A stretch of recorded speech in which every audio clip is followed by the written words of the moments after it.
มาสิ่งสนุกจะลองดับใจที่เป็นวันที่ไปวันก็จะตัดคนกันก็มาอยากจะเอามาทำหัวใจที่น่าถ้าเราคงจะเป็นตั้งใจสอนแล้วมาเดินไป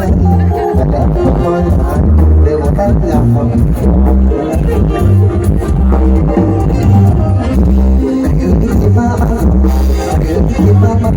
แต่เราไม่ได้มาทำฉันไม่ได้มาทำแต่ที่มาตัวฉันเองมาสักคนสุดท้ายหัวใจเราลังเล